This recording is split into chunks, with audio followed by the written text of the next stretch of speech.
Selamat datang pemirsa. Anda kembali bersama Menyingkap Fakta. Kali ini, kami akan membongkar sisi tersembunyi dari sebuah peristiwa besar yang sedang menjadi perhatian publik. Idul Adha tinggal hitungan hari. Di banyak tempat, orang mulai mencari hewan kurban. Masjid mulai bersiap dan keluarga menunggu suasana hari raya. Namun, di Gaza, pemandangannya justru jauh berbeda. Namun sebelum kita masuk lebih dalam, jangan lupa tekan tombol like dan subscribe. Dengan begitu, Anda tidak akan ketinggalan fakta-fakta tersembunyi yang akan kami ungkap berikutnya. Menjelang Idul Adha 2026, warga Gaza menghadapi hari raya tanpa suasana normal. Banyak yang tidak bisa berangkat haji, hewan kurban sulit masuk, bantuan belum cukup, dan serangan Israel terhadap target Hamas masih terjadi. Lalu, apakah Gaza sedang menuju akhir perang atau justru memasuki fase baru yang lebih senyap, lebih panjang, dan lebih sulit dibaca?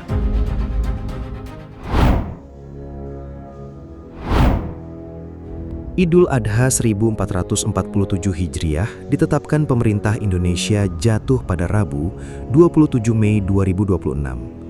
Di banyak tempat, hari-hari menjelang tanggal itu biasanya dipenuhi suara kambing di pinggir jalan, pedagang hewan kurban yang mulai ramai, masjid yang menyiapkan panitia, dan keluarga yang membicarakan rencana berkumpul.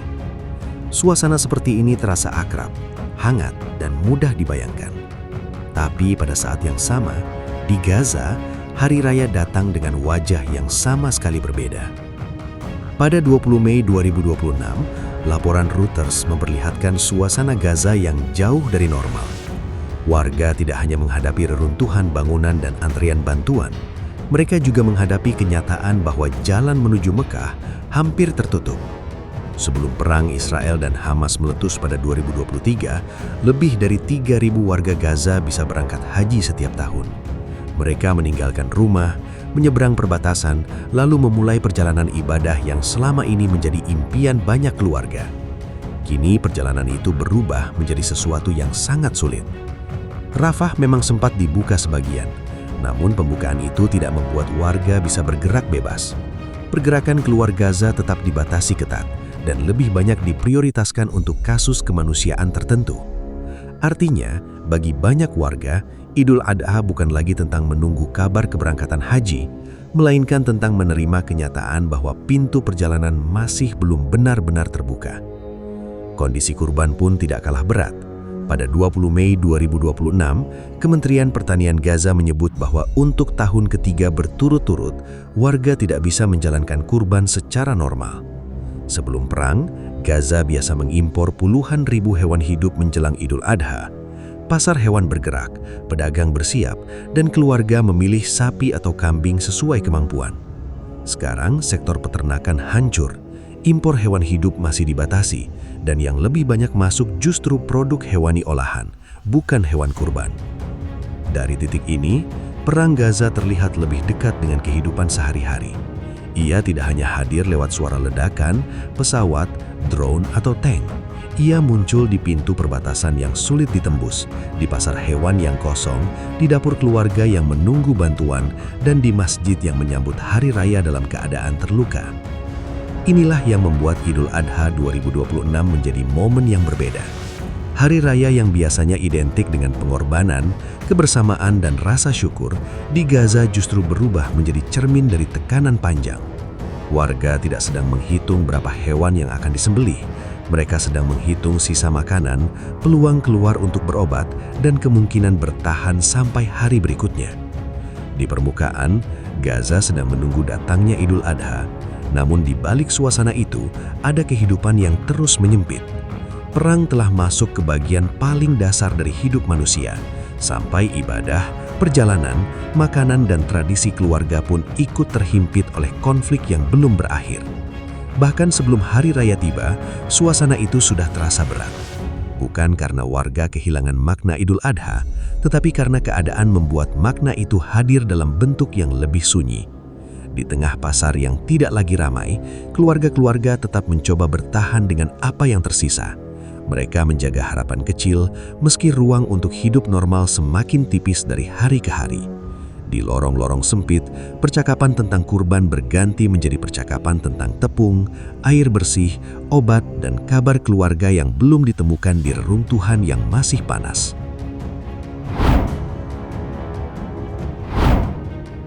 Pada 15 Mei 2026, hanya beberapa hari sebelum laporan tentang suasana Idul Adha di Gaza muncul, Israel kembali melancarkan serangan udara ke kawasan Rimal, Gaza City. Lokasi itu bukan titik kosong. Rimal dikenal sebagai salah satu kawasan perkotaan yang padat, tempat apartemen, jalan, kendaraan, dan aktivitas warga saling berdekatan. Ketika serangan jatuh di sana, dampaknya tidak berhenti pada target militer yang disebut Israel. Sebuah apartemen dan kendaraan ikut terkena hantaman.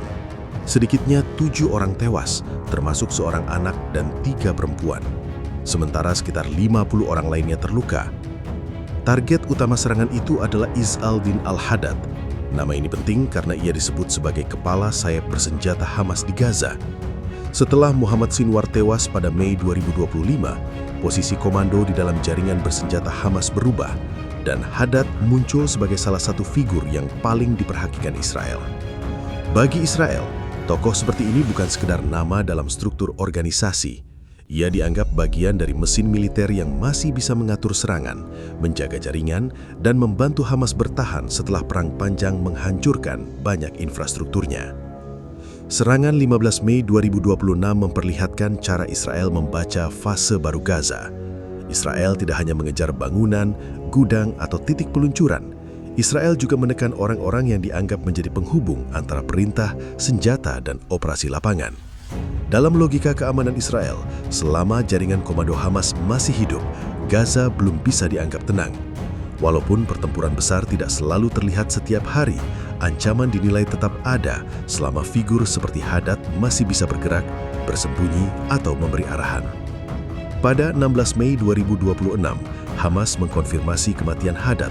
Laporan Reuters mencatat bahwa kematian ini menjadi salah satu pukulan paling besar terhadap struktur militer Hamas sejak gencatan senjata yang didukung Amerika Serikat mulai berlaku pada Oktober 2025.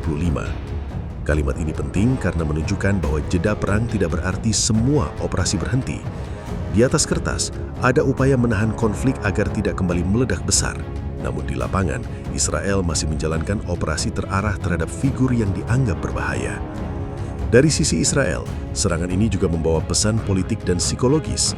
Para tokoh yang dikaitkan dengan serangan 7 Oktober 2023 belum dianggap selesai perkaranya. Perburuan tetap berjalan meski waktunya sudah bertahun-tahun setelah peristiwa itu terjadi. Dengan menghantam figur seperti Haddad, Israel seolah menunjukkan bahwa daftar targetnya masih panjang dan setiap celah di Gaza bisa berubah menjadi titik serangan. Bagi Hamas, kematian Haddad membuat tekanan semakin berat. Kehilangan tokoh militer bukan hanya soal kehilangan satu orang. Dalam konflik seperti Gaza, komandan berpengalaman menyimpan jaringan, pengetahuan medan, hubungan internal, dan kemampuan membaca pola operasi lawan. Ketika figur seperti itu hilang, struktur di bawahnya harus bergerak cepat untuk menutup kekosongan, menjaga komunikasi, dan mencegah kepanikan. Sementara itu, bagi warga Gaza, serangan di Rimal memperjelas kenyataan pahit bahwa fase yang disebut lebih terkendali tetap bisa memakan korban sipil. Hari raya semakin dekat, tetapi langit Gaza masih bisa berubah gelap dalam hitungan detik. Di tengah kepadatan kota, batas antara sasaran dan kehidupan biasa menjadi sangat tipis. Satu ledakan bisa menghantam target yang dicari, tetapi serpihannya menyebar ke keluarga yang tidak memegang senjata. Dari sinilah suasana Gaza menjelang Idul Adha terasa makin menegangkan. Bukan hanya karena perang masih ada, melainkan karena tidak ada warga yang benar-benar tahu titik mana yang akan menjadi sasaran berikutnya di tengah kota yang masih penuh dengan reruntuhan.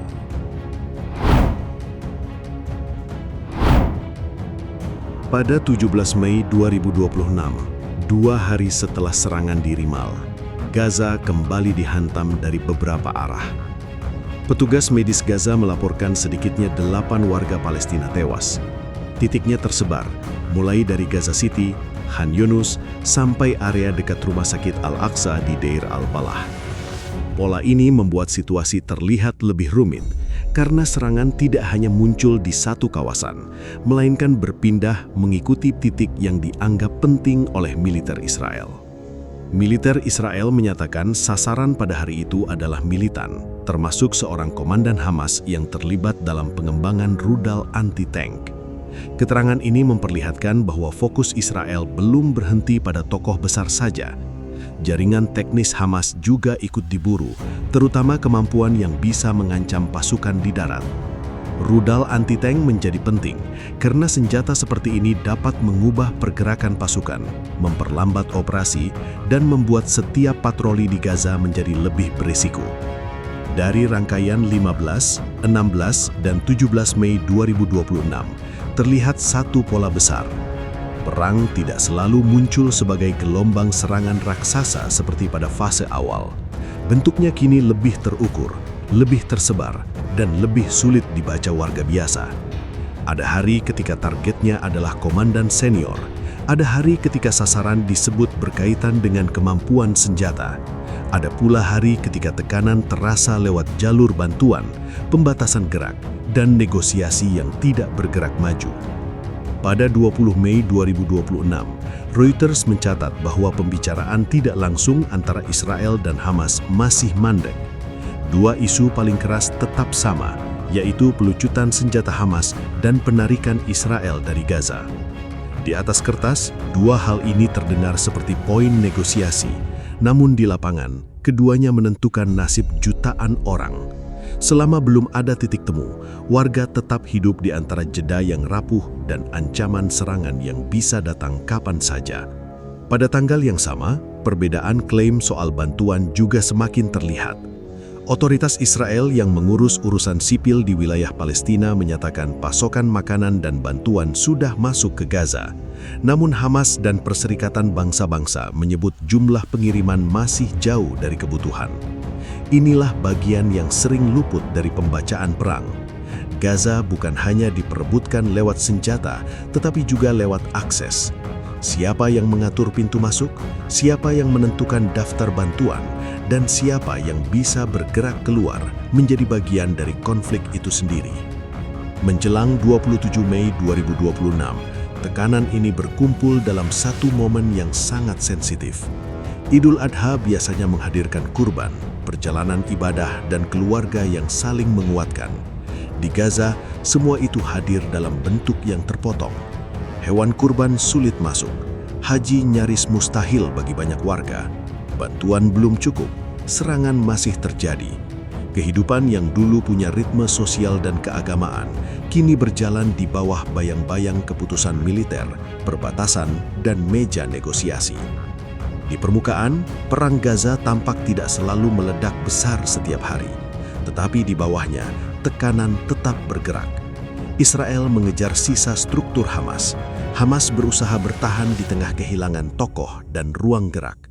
Warga Gaza menanggung bagian paling berat karena setiap perubahan di medan perang langsung terasa pada makanan, perjalanan, ibadah, dan rasa aman di rumah mereka sendiri. Di lorong-lorong pengungsian, kabar tentang serangan, bantuan, dan nama-nama yang tewas berpindah dari mulut ke mulut. Sementara anak-anak menunggu hari raya tanpa pasar ramai, tanpa daging kurban, dan tanpa kepastian tentang esok pagi, di bawah langit yang tetap terasa mengancam sunyi. Menjelang Idul Adha 2026, Gaza memperlihatkan bahwa perang tidak selalu terlihat dari ledakan besar di garis depan. Kadang, perang justru terasa paling dalam ketika warga tidak bisa berangkat haji, keluarga tidak mampu berkurban, bantuan sulit mencukupi kebutuhan, dan hari raya yang seharusnya membawa ketenangan berubah menjadi momen penuh tekanan. Di balik suasana itu, Israel dan Hamas masih terkunci dalam konflik panjang yang belum menemukan jalan keluar. Israel terus mengejar jaringan Hamas yang dianggap masih berbahaya, sementara warga Gaza hidup di antara perbatasan yang ketat, negosiasi yang buntu, dan ketidakpastian tentang masa depan wilayah mereka sendiri. Demikian rangkaian fakta yang berhasil kami singkap hari ini. Jangan lupa subscribe ke channel Menyingkap Fakta dan aktifkan lonceng notifikasi agar Anda tidak ketinggalan pengungkapan fakta-fakta penting lainnya. Menyingkap Fakta, mengungkap kebenaran di balik setiap peristiwa. Sampai jumpa pada fakta berikutnya.